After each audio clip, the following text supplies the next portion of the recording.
तो आज का टॉपिक है पिरामिड्स के रहस्य। अब ये दूसरे ग्रह से आए एलियंस ने बनाए या फिर इनके पीछे कुछ और ही कहानी है, ये हम जानेंगे आज के वीडियो में। इजिप्ट के गीजा पिरामिड कॉम्प्लेक्स को सदियों से स्टडी किया जा रहा है। वहाँ पर Great Pyramid of Giza, the Pyramid of Khafre, the Pyramid of Menkaure और the Great Sphinx of Giza located है। हमने जितना पिरामिड्स को स्टडी किया है उतना ही हमें इसके सीक्रेट्स के बारे में पता लगा है। The great Pyramid of Giza, जिसे पिरामिड ऑफ खुफू भी कहते हैं, काफी सदियों तक इस धरती पे सबसे ऊंची स्ट्रक्चर रह चुकी है। इस पिरामिड को लगभग 2500 बीसी में बनाया गया था, जिसे किंग खुफू ने बनवाया था। इसके अंदर किंग खुफू की कब्र है क्योंकि ancient Egyptians life after death में बिलीव करते थे।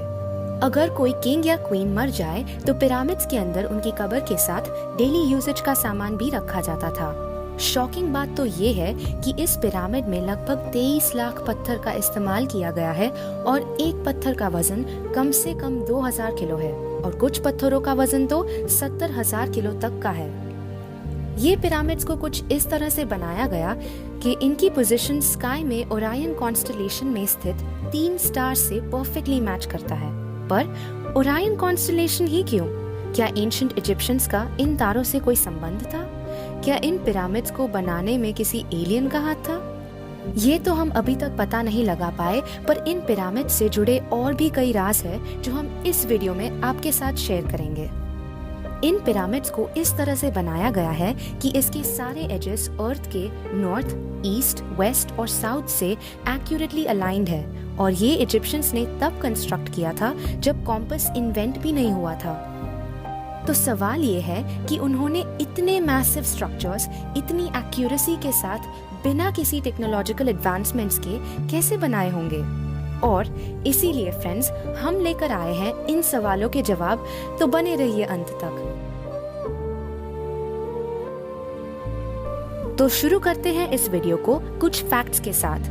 तो जैसे कि हमने पहले कहा कि ये पिरामिड्स लगभग 2500 बीसी में बनाए गए थे, जिनमें करीब 23 लाख पत्थरों का इस्तेमाल हुआ था और एक पत्थर का वजन कम से कम 2000 किलोग्राम है। पिरामिड के अंदर के स्ट्रक्चर को ग्रेनाइट के पत्थरों से बनाया गया है, जिनका वजन 50,000 किलोग्राम से भी ज्यादा है, और बाकी के पिरामिड को 2 अलग तरह के लाइमस्टोन से। मतलब इस पिरामिड में 23 लाख नॉर्मल पत्थर प्लस 50,000 किलोग्राम के ग्रेनाइट पत्थर और लाइमस्टोन का इस्तेमाल किया गया है। इस पिरामिड की ऊंचाई 146.6 मीटर्स है, यानी कि करीब 30 फ्लोर वाली बिल्डिंग जितना लंबा। इस पिरामिड के बेस की लंबाई 230 मीटर्स है, जिससे कि इसका angle of inclination exactly 51 degrees हो जाता है। अब ये सब सुनने में तो काफी बोरिंग लगता है, पर देखा जाए तो 2500 बीसी में इस तरह से किसी भी स्ट्रक्चर को बनाना एक बहुत ही बड़ा अचीवमेंट है। इस पिरामिड के बनने के बाद इसे दुनिया का हाईएस्ट मैनमेड स्ट्रक्चर का खिताब मिला। इसका रिकॉर्ड तोड़ा लंदन में बने सेंट पॉल कैथीड्रल ने, जो काफी बार कोलैप्स हो चुका है। तो गाइस, क्या लगता है आपको कि इतना ऊंचा स्ट्रक्चर इतनी एक्यूरेसी के साथ बिना किसी मशीनरी के साथ कैसे बनाया गया होगा, जो कई हजारों सालों तक वैसा का वैसा ही है? किसी भी स्ट्रक्चर को मजबूत बनाने के लिए उसकी नींव मजबूत होनी चाहिए, जिसके साथ आता है इन पिरामिड्स को बनाने का फर्स्ट स्टेज, जो है उनका बेस। अब गीजा के प्लेटोज की जमीन थोड़ी ऊबड़ खाबड़ है, जिसकी वजह से वहां पर डायरेक्टली बेस को कंस्ट्रक्ट नहीं किया जा सकता था। इसके लिए पहले जमीन को फ्लैट करना पड़ता था। जमीन को समतल करने के बाद उस पर आगे का कंस्ट्रक्शन शुरू होता है। कंस्ट्रक्शन शुरू करने से पहले पिरामिड्स का अलाइनमेंट देखना जरूरी था, क्योंकि गीजा के पिरामिड्स अर्थ के चारों डायरेक्शन से एक्यूरेटली अलाइंड है, जिसमें सिर्फ 0.05 डिग्रीज का एरर है। पिरामिड्स को इतना एक्यूरेटली कैसे अलाइन किया, जबकि उस जमाने में तो कॉम्पस था ही नहीं? वैसे कुछ रिसर्चर्स का कहना है कि इजिप्शियंस एस्ट्रोनॉमी में काफी तेज थे, इसीलिए हो सकता है कि नॉर्थ पोल स्टार को ध्यान में रखते हुए उन्होंने पता लगाया होगा कि अर्थ का नॉर्थ पोल किस दिशा में है। पर इसमें एक प्रॉब्लम है। हमारा अर्थ एक भंवरे की तरह घूमता है, जिसकी वजह से पोल स्टार बदलता रहता है, पर ये कुछ हजारों साल बाद होता है। ऐसे ही कुछ हजारों साल तक पोल स्टार होता ही नहीं है, और ऐसी ही कुछ कंडीशंस 2500 बीसी में भी थी। तो फिर खुफू ने नॉर्थ पोल स्टार का पता कैसे लगाया होगा? हम सबको ये तो पता ही है कि सारे स्टार्स नॉर्थ पोल स्टार के इर्द गिर्द घूमते हैं। साइंटिस्ट्स ने रिसर्च करके ये पता लगाया है कि कुछ स्टार्स के रेवोल्यूशन को नोट करके हम उससे एक इमेजिनरी सेंटर का पता लगा सकते हैं, और जहाँ पर ये इमेजिनरी सेंटर आएगा वहाँ पर नॉर्थ पोल होगा। और हो सकता है उन्होंने भी इसी तरह से अर्थ का नॉर्थ पोल ढूंढ निकाला होगा। तो अब जमीन को फ्लैट करने और डायरेक्शंस ढूंढने के बाद आता है तीसरा काम, जो कि है पिरामिड को कंस्ट्रक्ट करना। पिरामिड को कंस्ट्रक्ट करने के लिए 23 लाख पत्थरों की जरूरत थी, जिन्हें अलग अलग खदानों से खोदकर निकालना था, और खुदाई के लिए लोहे के औजारों की जरूरत थी। पर गीजा में तो लोहा मिलता ही नहीं है, इसीलिए उन्हें लोहे की जगह कॉपर के औजारों का इस्तेमाल करना पड़ा। औजार बनाने के लिए जो कॉपर चाहिए वो गीजा के ईस्ट की तरफ रेड सी के पार साइनाई में मिलता था।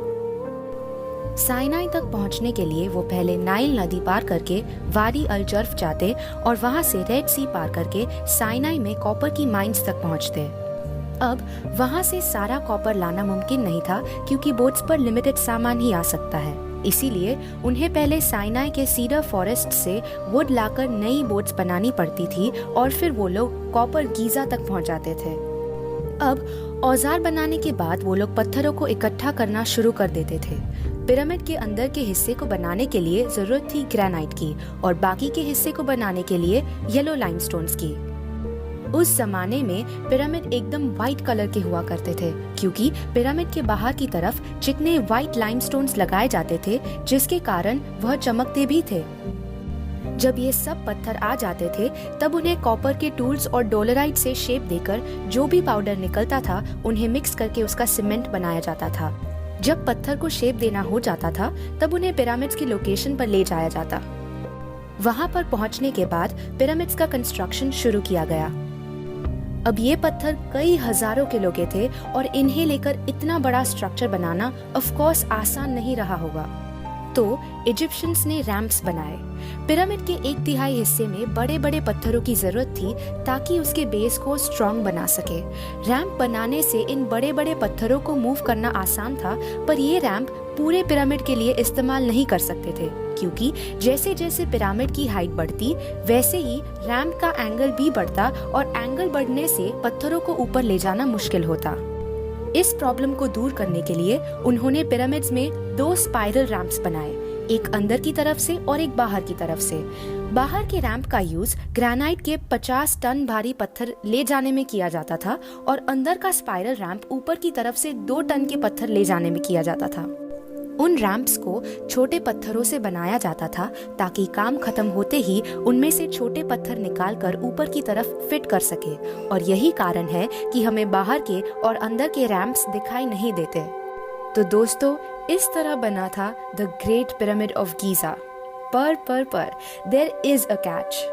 अब खूफू पिरामिड का टोटल वॉल्यूम है 2.7 × 10⁶ मीटर क्यूब, और उसे पूरी तरह से बनने में लगभग 20 से 30 साल लगे, जिसका मतलब हुआ कि वहाँ के मजदूर को हर रोज 1 मीटर क्यूब के 200 से 300 ब्लॉक फिट करने होंगे, और इसके लिए उन्हें हर 20 सेकेंड में एक पत्थर को कॉपर और डोलराइट जैसे नाजुक टूल से शेप करना पड़ा होगा, और वो 100% एफिशिएंसी के साथ, जो आज की टेक्नोलॉजी भी अचीव नहीं कर पाई है। कुछ रिसर्चर्स का कहना है कि पिरामिड में जो लाइमस्टोन्स है उसमें सोडियम क्लोराइन और सल्फर के पार्टिकल्स अनइवन थे, और माइन से जो लाइमस्टोन मिला उसके कण इवन थे। तो इसका मतलब तो ये हुआ कि शायद वो पत्थर मैन मेड थे, जिसका मतलब हुआ कि लाइमस्टोन के पत्थर का पाउडर और कई पत्थरों के पाउडर के साथ मिलाकर एक मोल्ड में तैयार किया गया था। इस पर दूसरी रिसर्च भी है। ये कहती है कि टूरा के व्हाइट लाइमस्टोन्स की माइंस में जो पत्थर है उनका कॉम्पोजिशन कुछ इस तरह का है। उनमें 96 से 99% कैल्साइट, 0.5 से 2.5% क्वार्ट्ज, डोलोमाइट, आयरन, एल्यूमिनोसिलिकेट, जिप्सम जैसे मिनरल्स है, और जो पत्थर पिरामिड में इस्तेमाल हुए हैं उनमें 85 से 90% कैल्साइट, ओपल सीटी, हाइड्रोक्सी एपेटाइट जैसे कई स्पेशल मिनरल्स पाए गए हैं, जो किसी भी नेचुरल लाइमस्टोन के माइन पर नहीं पाए जाते। तो इसका मतलब ये हुआ कि इन पत्थरों को पाउडर के फॉर्म में ऊपर ले जाया जाता था। Well, smart right? अब ये कितना सच है ये तो हमें नहीं पता, पर आपको क्या लगता है? Drop your answers in the comment section.